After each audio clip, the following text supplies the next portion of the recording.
UP TGT और PGT की तैयारी करने वाले और जनरल एग्जामिनेशन की तैयारी करने वाले, एकेडमिक कोर्स करने वाले सभी बच्चों के लिए नंबर सिस्टम बहुत ज़रूरी है।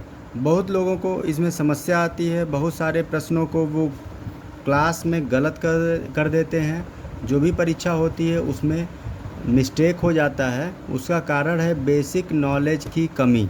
इसीलिए ध्यान देंगे कि नंबर सिस्टम यानी संख्या पद्धति में कहाँ से शुरुआत करते हैं, उसमें क्या क्या दिक्कत आती है, उसका बेस क्या होता है, उसे देखते हैं। जैसे देखिए, सबसे पहले नंबर सिस्टम में आता है नेचुरल नंबर। नेचुरल नंबर का मतलब ये होता है ऐसी संख्याएं जिससे कोई वस्तु को गिना जा सके। जैसे एक, कम से कम कोई भी वस्तु होगी तो वो संख्या में एक होगी, उससे ज़्यादा हो सकती है, जीरो नहीं हो सकती, क्योंकि जीरो रहेगा तो कोई वस्तु ही नहीं रहेगा, वो एग्जिस्ट ही नहीं करेगा। इसीलिए एक से शुरू होकर वो गिनती आगे बढ़ती जाएगी परंतु समाप्त नहीं होगी, इसलिए इसे नेचुरल नंबर या प्राकृतिक संख्याएं कहते हैं। दूसरा है होल नंबर्स यानी पूर्ण संख्याएं।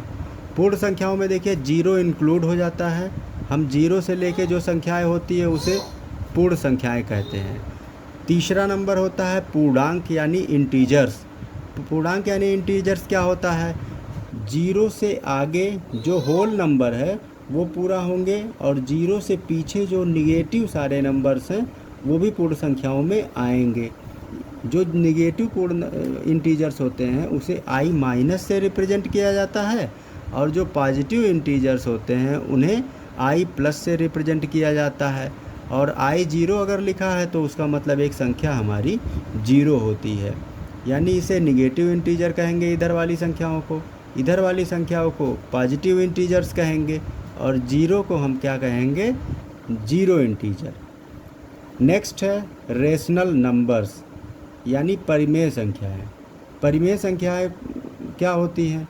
क्यू से इसे रिप्रेजेंट करते हैं, पी अपान क्यू के फॉर्म में जो लिखा जा सके, और Q is not equal to zero, यानी कि जो डिनोमिनेटर है वो ज़ीरो नहीं हो सकता। वो कोई भी संख्या हो सकता है, चाहे वो माइनस में हो चाहे वो प्लस में हो, बट ज़ीरो ना हो। और पी कोई भी नेचुरल नंबर हो या कोई भी इंटीजर हो, मतलब जीरो भी हो सकता है, कोई उसमें दिक्कत वाली बात नहीं है। अगला है इर्रेशनल नंबर। देखिए यहाँ पर लिखा हुआ है which can not represent in P upon Q form, मतलब पी अपान क्यू के फॉर्म में इसको रिप्रेजेंट ना किया जा सके। जैसे अंडर रूट 3 है, अंडर रूट 2 है, या वर्गमूल में कोई भी संख्याएं हो जिनका जो वर्गमूल से बाहर ना निकल पाए, उसे हम कहेंगे इर्रेशनल नंबर्स। अगला है रियल नंबर। रियल नंबर्स क्या है? इसे वास्तविक संख्याएं कहते हैं। देखिए ये क्या होती है, यहाँ पे आप ध्यान से देखिए क्या लिखा है, अपरिमेय व परिमेय संख्याओं को मिलाकर वास्तविक संख्याएं बनती हैं। मतलब परिमेय यानी कि रेशनल नंबर्स और अपरिमेय यानी कि इर्रेशनल नंबर्स, इन दोनों को मिलाकर कंबाइंड रूप से हम कहते हैं रियल नंबर्स। परिमेय संख्याओं का योग, अंतर व गुणनफल ये दो सब अपरिमेय होता है। चलिए देखिए 2 प्लस अंडर रूट 3, ये जो परिमेय है और अपरिमेय है, तो दोनों को जोड़ेंगे चाहे घटाएंगे और चाहे मल्टीप्लाई करेंगे, ये सब अपरिमेय होगा। ये एक ख़ास बात हो गई। अगला देखिए इवन नंबर्स यानी सम संख्याएं। सम संख्याएं क्या होती हैं? वे संख्याएं जो दो से विभाज्य हों, जो दो से कट जाए। Which divisible by 2 is called even numbers, यानी कि जो दो से कट जाए वो सब इवन नंबर्स यानी कि सम संख्याएं कहलाती हैं। नेक्स्ट आ जाइए ऑड नंबर्स। ऑड मतलब होता है विषम संख्याएं। ऐसी संख्याएं जो दो से विभाज्य ना हो, मतलब उधर सम संख्याएं थी दो से जो विभाज्य हो, और विषम संख्याएं जो दो से विभाज्य ना हो, उन्हें क्या कहेंगे? हम ऑड नंबर्स यानी कि विषम संख्याएं कहेंगे। आगे देखिए प्राइम नंबर्स यानी अभाज्य संख्याएं। अभाज्य संख्याएं क्या होती है? जो एक व स्वयं को छोड़कर अन्य किसी से विभाजित न हो। प्राइम नंबर्स कहलाती हैं। प्राइम नंबर्स यानी अभाज्य संख्याएं। जैसे देखिए 2 है, 3 है, 5 है, 7 है, 11, 13, 17, 23, 29, 31, 37, 41, ये सारी संख्याएं क्या है, एक से तो सारी संख्याएं कटेंगी ही कटेंगी, और ये खुद से कटेंगी, यानी स्वयं, यानी सेल्फ, यानी these numbers are divisible by self और 1। तो ये जो है ये प्राइम नंबर्स कहलाएगी। अगर कोई पूछे कि कोई ऐसा प्राइम नंबर बताइए, यानी अभाज्य संख्या बताइए जो इवन नंबर हो, तो केवल आपको एक ही संख्या मिलेगी 2, बाकी और सभी संख्याएं और नंबर्स हैं। और पीजीटी टीजीटी में थोड़ा सा ऐसा पूछता है, क्वेश्चन आसान रहेगा लेकिन आप उसको कठिन समझकर गलत कराएंगे। तो बहुत ध्यान से इसके प्रश्नों को हल करिएगा, बहुत ध्यान से पढ़िएगा कि इसमें कह क्या रहा है। चलिए नेक्स्ट देखिए, कंपोजिट नंबर्स। कंपोजिट नंबर्स क्या होता है? कंपोजिट नंबर मतलब होता है भाज्य संख्या। अब ये किससे डिविजिबल होगा?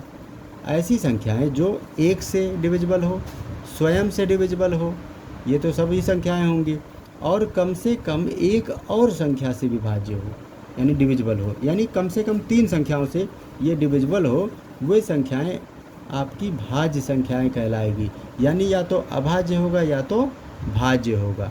जैसे 4 को ले लीजिए, 4 1 से कटेगा, 2 से कटेगा और 4 से कटेगा, यानी ये 4 जो है यानी 4 है, ये पहली कंपोजिट नंबर है, यानी पहली भाज्य संख्या है, या इसे कहेंगे मिनिमम नंबर है, यानी ये सबसे कम संख्या है जो कि आपका भाज्य संख्या है। कोई पूछे कि स्मॉलेस्ट कंपोजिट नंबर क्या होता है, तो आप बताएंगे 4 होता है। ठीक है, इस तरह से आगे देखते हैं टेस्ट ऑफ प्राइम नंबर्स, यानी अभाज्य संख्या की जांच करना। देखिए क्या करेंगे, संख्या का हम वर्गमूल निकाल लेंगे।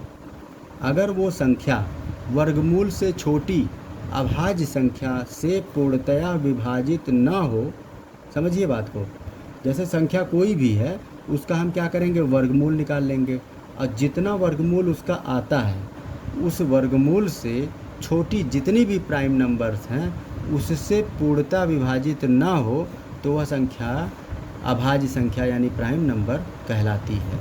चलिए नेक्स्ट देखिए, टेस्ट ऑफ डिविजिबिलिटी यानी भाज्यता की जांच। भाज्यता की जांच क्या होगी? जैसे है वंस प्लेस यानी इवन नंबर है। वंस प्लेस मतलब इकाई का अंक अगर आपका सम है तो ये किससे डिविजिबल होगा? तो देखिए यहाँ सर्कल में आपको दिख रहा होगा 2। अगर इकाई का अंक 2 से डिविजिबल होता है, जैसे 2, 2, 4, 6, 8 और 0, ये 5 नंबर अगर आता है वंस प्लेस, तो ये समझिए कि ये डिविजिबल बाई 2 होगा। नेक्स्ट देखिए 3 से डिविजिबिलिटी की कंडीशन क्या है? अंकों का योग, यानी हम जितने भी अंक हैं उन सभी को अगर जोड़ देते हैं और वो गिनती जो आती है वो 3 से डिविजिबल हो यानी 3 से विभाज्य हो, तो वो पूरी संख्या चाहे जितनी बड़ी संख्या हो वो 3 से डिविजिबल होगा। चलिए 4 से देखते हैं क्या होता है। संख्या के इकाई दहाई, जैसे मान लीजिए 24, इकाई दहाई का अंक जो आया वो 24 अगर आया, 24 डिविजिबल बाई 4 है, यानी वंस और टेंस का जो कॉम्बिनेशन है, वंस इधर किनारे वाला उसके बगल वाला टेंस होगा, यानी इकाई और दहाई का जो कॉम्बिनेशन वाला अंक है अगर वो 4 से विभाज्य है तो वो पूरी संख्या जितनी भी बड़ी संख्या हो वो 4 से विभाज्य होगा। नेक्स्ट 5 में क्या होगा? अगर यूनिट प्लेस यानी इकाई का अंक 0 हो या तो 5 हो, इकाई का अंक 0 और 5 होगा तो वो संख्या आपका 5 से विभाज्य होगा। अगला देखते हैं, 6 यानी 6 से डिविजिबिलिटी की कंडीशन क्या है? यूनिट प्लेस इवन नंबर हो, यानी इकाई का अंक आपका सम हो और अंकों का योग 3 से विभाज्य हो। ये 2 कंडीशन आपकी आ गई। मतलब इकाई का अंक अगर 2, 4, 6, 8, 0 हो और अंकों का योग यानी सारी गिनतियों को हम जोड़ दिया जाए तो वो 3 से विभाज्य हो। तो ये दोनों कंडीशन अगर फुलफ़िल हो रही है तो वो गिनती 6 से विभाज्य होगी, चाहे जितनी बड़ी संख्या हो। देखिए 8, संख्या के प्रथम 3 अंक यानी इकाई, दहाई, सैकड़ा, देखिए आपके पास एग्जाम्पल है 2 1 1 यानी 112। अगर 112 8 से भी डिविजिबल है, देखिए 14 आया, इसका मतलब ये 6 अंक का जो भी गिनती है ये डिविजिबल बाई 8 होगा। चलिए 9 से देखिए, 9 से यानी अंकों का योग अगर 9 से विभाज्य हो, यानी पूरी गिनती को जोड़ दीजिए, अगर वो डिविजिबल बाई 9 है तो वो पूरी संख्या 9 से डिविजिबल होगा यानी भाज्य होगा। इस तरह से आप डिविजिबिलिटी की कंडीशन को पता कर सकते हैं। 11 से डिविजिबिलिटी कंडीशन आप देख लीजिए, इसका एग्जाम्पल करके हम बताएंगे अगले क्लास में। देखिए difference between sum of even places and sum of odd place numbers. देखिए क्या होगा कि आप जो गिनती आपको दी गई है उसके इवन प्लेस, मतलब मान लीजिए इकाई का अंक, दहाई का अंक, सैकड़ा, हज़ार, 10,000, लाख, 10 लाख, करोड़, जो भी संख्या है आप इकाई मतलब उस पर नंबरिंग कर दीजिए 1, दहाई 2, उसके बाद सैकड़ा 3, उसके बाद हज़ार को 4, ऐसे 5 6 ऐसे कर दीजिए।